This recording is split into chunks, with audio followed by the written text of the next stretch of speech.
जय हिंद स्टूडेंट, उम्मीद करता हूं आप सभी स्वस्थ, मस्त, खुश और सुरक्षित होंगे। आज की वीडियो में हम डिस्कस करेंगे कुछ बहुत ही इंपॉर्टेंट टॉपिक्स पर।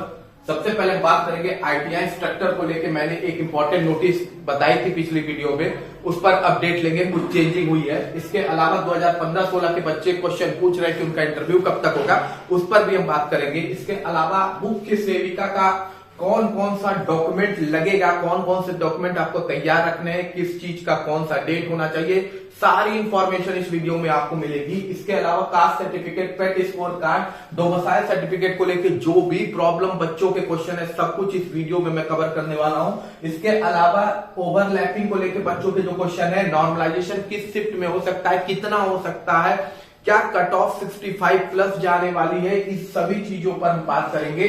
उससे पहले चैनल पे जो नए हैं, चैनल को लाइक सब्सक्राइब कीजिएगा। लिंक डिस्क्रिप्शन में इंस्टाग्राम और टेलीग्राम का चैनल है, दोनों को लाइक और सब्सक्राइब जरूर कर लीजिएगा।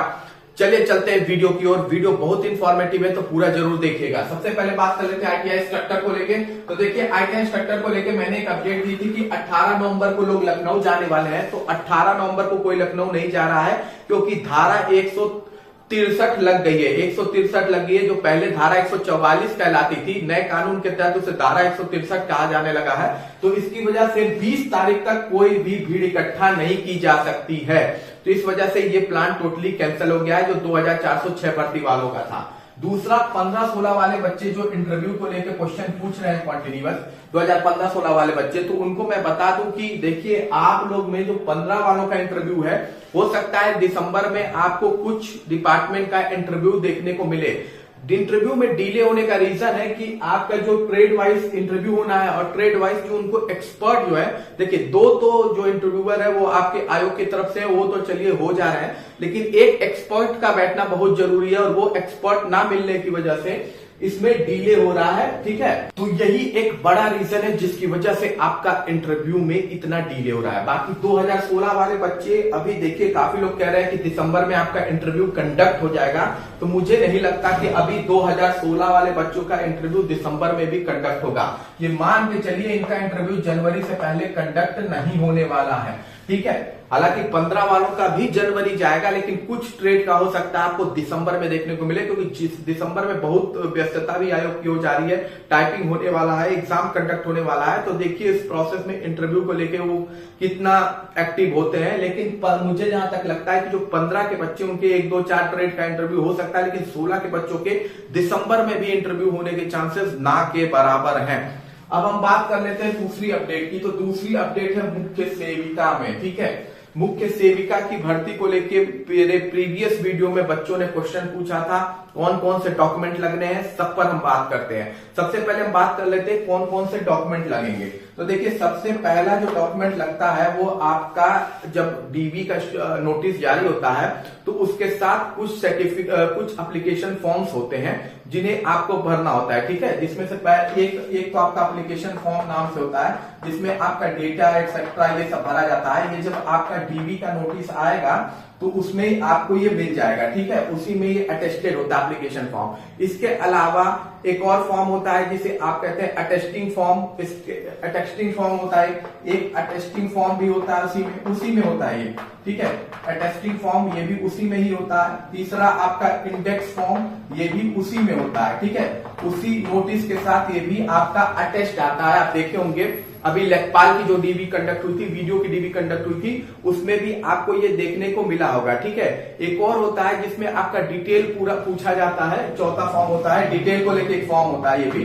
ठीक है, डिटेल को लेके ये भी एक फॉर्म होता है। डिटेल फॉर्म कुछ होता है, एग्जैक्ट मुझे नाम नहीं याद आ रहा है। तो ये 4 फॉर्म जो है वो आपको डीबी नोटिस के टाइम में मिलेंगे। इसके अलावा जो आपको ले जाना है उसमें आपका 10th का मार्कशीट और सर्टिफिकेट है। ठीक है, 10th का मार्कशीट और सर्टिफिकेट, मार्कशीट और सर्टिफिकेट है। ठीक है, अब 10th वाला बहुत इंपॉर्टेंट है, क्योंकि यही आपका डेट ऑफ बर्थ की प्रूफ है। ठीक है, डीओबी प्रूफ के लिए 10th की मार्कशीट या सर्टिफिकेट लगता है, तो ये आपको ले जाना पड़ेगा आपकी डीओबी को कंफर्म करने के लिए। तो ये बड़ी इंपॉर्टेंट है। इसके अलावा आपका 12th का भी सेम चीज है, 12th का भी मार्कशीट और सर्टिफिकेट लगेगा।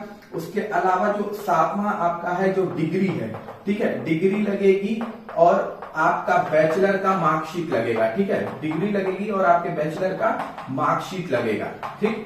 ये डॉक्यूमेंट्स आपको तैयार रखने हैं आपके क्वालिफिकेशन को लेके, ठीक है, जो क्वालिफिकेशन को लेके है वो है। इसके अलावा मान लीजिए कोई एनसीसी सर्टिफिकेट होगा, कोई एनसीसी सर्टिफिकेट अगर बताया है उसमें तो एनसीसी सर्टिफिकेट या स्पोर्ट्स सर्टिफिकेट लगाया है तो स्पोर्ट्स सर्टिफिकेट भी आपकी जरूरी है, ठीक है।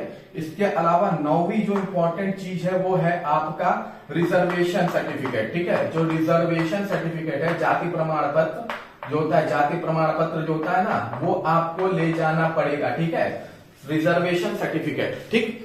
इसके अलावा जो डॉक्यूमेंट आपको तैयार रखना है वो है आपका डोमिसाइल सर्टिफिकेट, ठीक है। डोमिसाइल सर्टिफिकेट आपको तैयार रखना है अपना डोमिसाइल सर्टिफिकेट, और ये हर एक चीज का फोटोकॉपी भी होना चाहिए जो सेल्फ अटेस्टेड होना चाहिए, मतलब आपका साइन होना चाहिए, डेट होना चाहिए। आप सबकी फोटोकॉपी लेके जाइएगा, वहां पर आराम से समय मिलता है, आप वहां पे जाके साइन कर लीजिएगा, ठीक है। ये ठीक है, ये नहीं यहीं से करते हुए चले, ठीक। और 2 एक्स्ट्रा कॉपी भी जरूर लेके जाइएगा। कल को वहां पे किसी एक कॉपी में दिक्कत होती है तो फिर कहाँ ढूंढने जाएंगे, दौड़ेंगे आप लोग इधर उधर, तो एक्स्ट्रा कुछ फोटोकॉपी भी इन सब चीज की आपको जरूर रखनी चाहिए, ठीक है। इसके अलावा आपका पासपोर्ट साइज का फोटोग्राफ होना चाहिए, ठीक है। पासपोर्ट साइज का फोटोग्राफ होता है, 2 मांगते हैं, आप अपना लेके 5-6 जाइएगा, जितना जरूरत होगी वहां लग जाएगी, वैसे मैक्सिमम 2 की ही जरूरत होती है पासपोर्ट साइज फोटोग्राफ में। अब हम बात कर लेते हैं अगला इंपॉर्टेंट जो है, ठीक है, पासपोर्ट साइज का आपका जो फोटोग्राफ हो गया, इसके अलावा गवर्नमेंट आईडी कार्ड होना चाहिए, ठीक है। गवर्नमेंट का आईडी कार्ड, गवर्नमेंट द्वारा इशू कोई आईडी कार्ड हो और इसकी भी फोटोकॉपी होनी चाहिए। तो ये इतने डॉक्यूमेंट्स आपको तैयार रखने हैं, इसके साथ इनकी फोटोकॉपी तैयार रखनी है। 2-2 के अलावा मुझे लगता है आप 3-3 फोटोकॉपी तैयार रखिए। एक्स्ट्रा हमेशा अपने साथ कैरी करके डीबी में जाना चाहिए। कभी कभी कुछ गलतियां हो जाती है जिसकी वजह से फिर नया चाहिए होता है, फिर बच्चे दौड़ते हैं, तो पहले से आप तैयारी करके जाएंगे तो अच्छा है। सेल्फ अटेस्टेड किया जाता है, ठीक है। इसके अलावा जो गवर्नमेंट आईडी कार्ड होगा उसकी भी फोटोकॉपी लगेगी और वो भी सेल्फ अटेस्टेड होती है। तो ये इतने डॉक्यूमेंट आपको चाहिए, ठीक है, जिसमें से ये 4 तो आपको डीबी के समय मिलेंगे, बाकी ये आपको है, ये आपको तैयार रखना है। अब इसमें बच्चों के बहुत सारे क्वेश्चन है। सबसे पहला क्वेश्चन रिजर्वेशन सर्टिफिकेट को ही लेके, यानी कि जो जाति प्रमाण पत्र है उसी को लेके सबसे पहला क्वेश्चन है कि हमारा जाति प्रमाण पत्र पुराना है तो क्या चलेगा। तो देखिए, SC ST OBC का चलेगा। SC ST OBC का अगर पुराना है नया है कोई भी फर्क नहीं पड़ता, ठीक। SC ST OBC का भर्ती जो है आपकी पुरानी है, भर्ती आपकी 24 अगस्त की है, 2021 की है, ठीक है। तो SC ST OBC का अगर पुराना भी सर्टिफिकेट है, नया भी सर्टिफिकेट है तो भी चल जाएगा। लेकिन जो EWS का है, ठीक है, कास्ट सर्टिफिकेट जो है, EWS का रिजर्वेशन सर्टिफिकेट मैं लिखा हूं, ये कास्ट सर्टिफिकेट है, ठीक है। जो EWS का कास्ट सर्टिफिकेट है वो आपका कब का होना चाहिए, 24 अगस्त से पहले का होना चाहिए, ठीक है। 24 अगस्त तक का भी है तब भी चलेगा। 24 अगस्त लास्ट डेट जो फॉर्म फिल की थी उस दिन तक में अगर आपका EWS सर्टिफिकेट है तो आप वैलिड होंगे, अदरवाइज आपका EWS सर्टिफिकेट नहीं माना जाएगा। करेक्शन फॉर्म के समय का भी अगर आपका है तब भी नहीं माना जाएगा। फॉर्म भरने की जो लास्ट डेट है उस दिन तक का अगर आपका EWS सर्टिफिकेट होगा तो ही आपका EWS सर्टिफिकेट मान्य होगा, अदरवाइज आपको निकाला नहीं जाता है डीबी से, आपको यूआर कैटेगरी में भेज दिया जाता है डीबी में, ठीक है। और ये मान के चलिए यूआर कैटेगरी का कट ऑफ EWS से बहुत आगे जाएगा, मुख्य सेविका में आप देखिएगा बहुत, मतलब ऐसा नहीं बहुत हाई स्कोर जाएगा, लेकिन यूआर कैटेगरी का जाएगा आगे, ठीक। ये बड़ा इंपॉर्टेंट चीज है, समझ लीजिए। ये बच्चों का क्वेश्चन था, डाउट मैं क्लियर कर दिया हूं। SC ST OBC का चल जाएगा, EWS के लिए 24 अगस्त से तक का होना चाहिए, अदरवाइज आपका मान्य नहीं होगा EWS का सर्टिफिकेट, ठीक है। उस फाइनेंशियल ईयर का होना चाहिए, पुराना भी नहीं चलेगा, नया भी नहीं चलेगा, ठीक। दूसरी बात आपका डोमिसाइल सर्टिफिकेट को लेके बच्चों का क्वेश्चन है। डोमिसाइल सर्टिफिकेट को लेके क्वेश्चन ये है कि अनरिजर्व कैटेगरी के बच्चे डोमिसाइल सर्टिफिकेट उनका लगेगा कि नहीं लगेगा। तो देखिए, यूआर कैटेगरी में डोमिसाइल सर्टिफिकेट अगर आप लेके जाते हैं तो वो रख लेते हैं, इसमें कोई बड़ा इश्यू नहीं है, लेकिन जरूरत नहीं है। अनरिजर्व कैटेगरी को डोमिसाइल सर्टिफिकेट की जरूरत नहीं, अगर उनके पास डोमिसाइल सर्टिफिकेट नहीं है तब भी उनका डीवी कंडक्ट हो जाएगा। लेकिन अगर आप ओबीसी, SC ST या EWS का रिजर्वेशन यूज कर रहे हैं तो आपको डोमिसाइल सर्टिफिकेट होना चाहिए।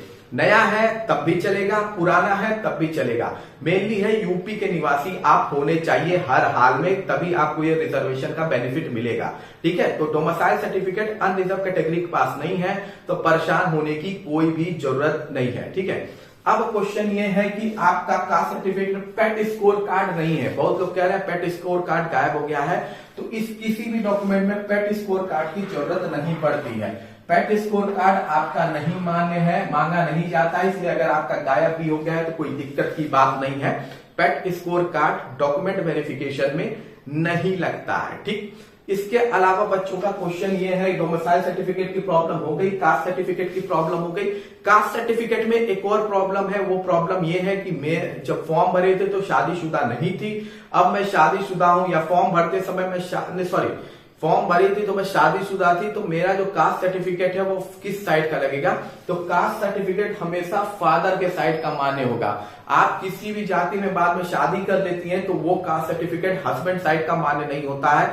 हमेशा मैरिड के बाद जो भी कास्ट सर्टिफिकेट है वो आपका फादर का ही मान्य होगा तब भी। ठीक है, आपके बच्चों के लिए होता है वो नया कास्ट सर्टिफिकेट बनेगा, लेकिन आपका कास्ट सर्टिफिकेट उसी कैटेगरी का मान्य होगा जिस कैटेगरी के आपके फादर बिलोंग करते हैं। तो ये क्वेश्चन है। दूसरा है कि बच्चे का क्वेश्चन ये था कि मैं शादी जो थी, मैं जब फॉर्म भरी थी तो शादी नहीं हुई थी, पर डीबी कंडक्ट होने तक शादी हो चुकी है, तो क्या मैरिज सर्टिफिकेट डीबी में लगेगा कि नहीं लगेगा? तो देखिए नहीं लगेगा। डीबी उसी समय की मानी जाती है जिस समय का एप्लीकेशन फॉर्म है। फिर भी एक होता है सावधानी के लिए, आप अपना मैरिज सर्टिफिकेट लेके जरूर जाइएगा। वहां पे देखिए कोई भरोसा नहीं होता है ऑफिसरों का। देखिए ऑफिसर बहुत पोलाइट होते हैं, जब डीबी कंडक्ट करते हैं, जो भी करवाते हैं, बहुत आपके हेल्पफुल रहेंगे, लेकिन मान लिया तो एक एक्स्ट्रा में रखने में क्या दिक्कत है? ठीक है, तो अगर आपके पास है तो भी ठीक है, नहीं है तो कोई बात नहीं है, लेकिन एक एक्स्ट्रा में रिजर्व करके ले जाने में कोई दिक्कत नहीं होती है। कल वो मांग लेगा तो फिर हालांकि टाइम देते हैं, मेरे ख्याल से 2 हफ्ते का टाइम देते हैं अगर ऐसा कुछ होता भी है, लेकिन मेरे ख्याल से नहीं लगता है। लेकिन फिर भी आप अगर चाहें तो लेके जा सकते हैं, अगर आपके पास है तो एक एक्स्ट्रा में। अगर वहां मान लेता है तो फिर आप दे तो सकेंगी, ये इंपॉर्टेंट चीज है। तो बच्चे का ये क्वेश्चन था।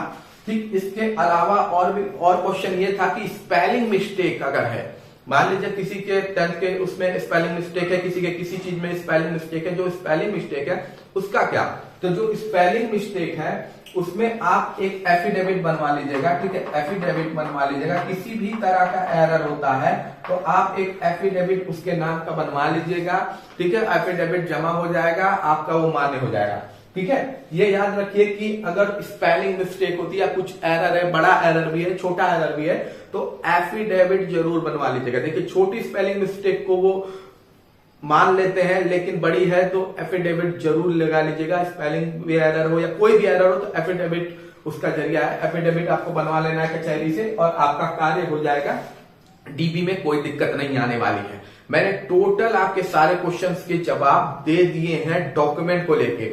अगर कुछ भी मुझसे छूट गया है तो आप जरूर मुझसे पूछ लीजिएगा, कमेंट बॉक्स में आप कमेंट करके वो पूछ लीजिएगा अगर और कोई डाउट होगा। वैसे तो मैंने लगभग सारा आपका डॉक्यूमेंट का कार्य पूरा कर दिया है। अब क्वेश्चन यहाँ पे दूसरा है आपका नॉर्मलाइजेशन को लेके, कि नॉर्मलाइजेशन किधर होनी है, किस शिफ्ट में होनी है, कैसे है, ठीक है, और कितनी होनी है, क्योंकि नॉर्मलाइजेशन को लेके बड़ा अफवाह है, बड़ा डर भी है बच्चों में।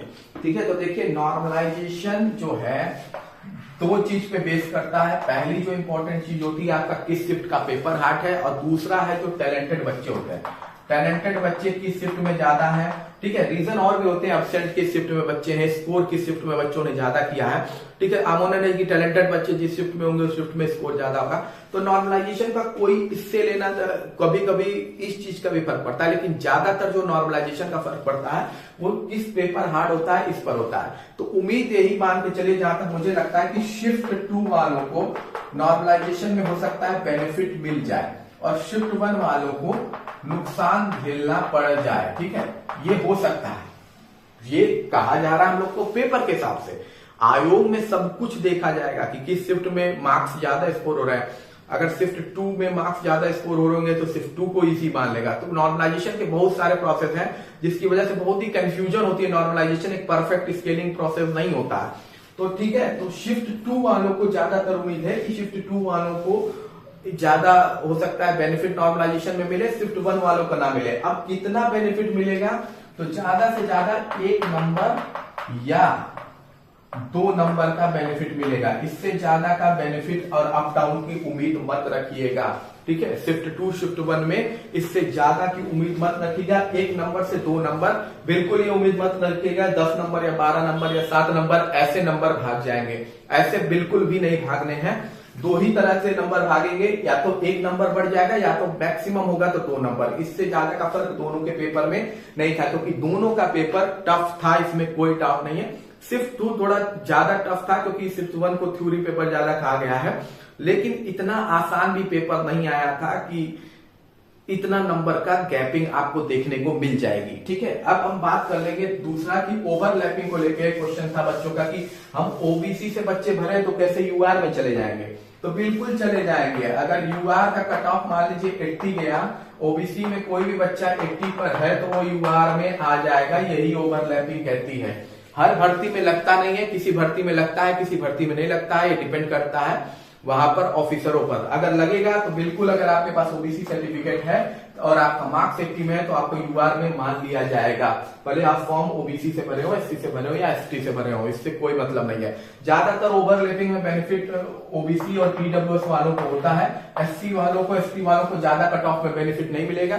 ओवरलैपिंग का ज्यादा बेनिफिट ओबीसी और ईडब्ल्यूएस के बच्चे ही ज्यादा पाते हैं, उन्हीं की कट ऑफ डाउन होती है ओवरलैपिंग की वजह से। एससी के कट ऑफ में ज्यादा फर्क आपको देखने को नहीं मिलने वाला है, ठीक। उसके बाद क्वेश्चन ये है कि क्या 65 प्लस स्कोर जाएगा, बहुत लोग पूछ रहे हैं, लगातार परेशान है भाई। कमेंट है कि 65 प्लस, ठीक है, हर कोई कह रहा है 65 प्लस क्या वाकई में कट ऑफ जाएगा। तो देखिए मैं 2-3 चीज बताता हूं। पहली बात कि आपका पेपर इतना आसान नहीं था दोनों शिफ्ट में कि हर कोई 65 प्लस स्कोर कर जाएगा, ठीक है। इतना आसान पेपर नहीं था, अगर आप पेपर दिए हैं तो आपको भी पता है कि पेपर इतना इजी नहीं था। दूसरी इंपॉर्टेंट चीज है कि 700 से ज्यादा आपको नहीं मिलेंगे जो 60 पर होंगे, ठीक है। 700 से ज्यादा आपको नहीं देखने को मिलने वाला है। 700 800 मान लीजिए 800, इससे ज्यादा आपको नहीं दिखने वाले हैं जो 60 में है। 700 भी मैं ज्यादा ही बोल रहा हूं, मुझे तो 500 भी नहीं लगता है कि 60 प्लस है, ठीक है। 700 से ज्यादा मुझे नहीं लगता 60 प्लस वाले हैं।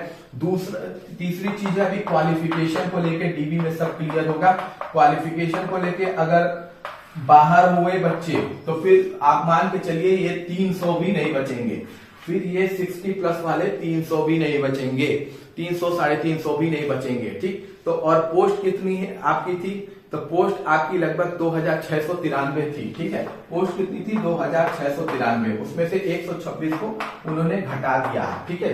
कोर्ट ने 126 घटा दिया है, तो टोटल 2567 सीट आपकी बची हुई है।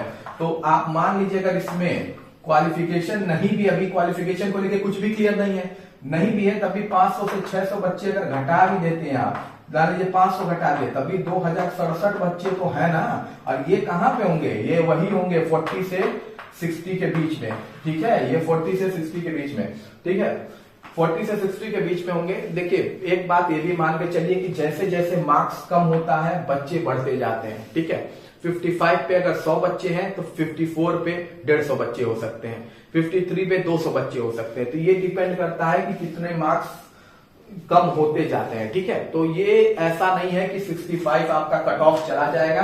पेपर इतना भी आसान नहीं था, क्वालिफिकेशन को लेके अभी भी इशू है, बच्चे अब्सेंट भी थे एग्जाम में, ठीक है। तो इतना कट ऑफ नहीं जाना है। मुझे जहां तक लगता है 60 प्लस वाले 500 से ज्यादा नहीं है।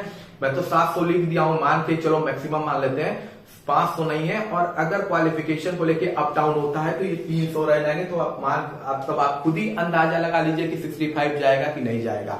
बाकी आपका कोई भी क्वेश्चन है तो आप कमेंट बॉक्स में पूछ सकते हैं, मैं उस डाउट को अगली वीडियो में क्लियर कर दूंगा।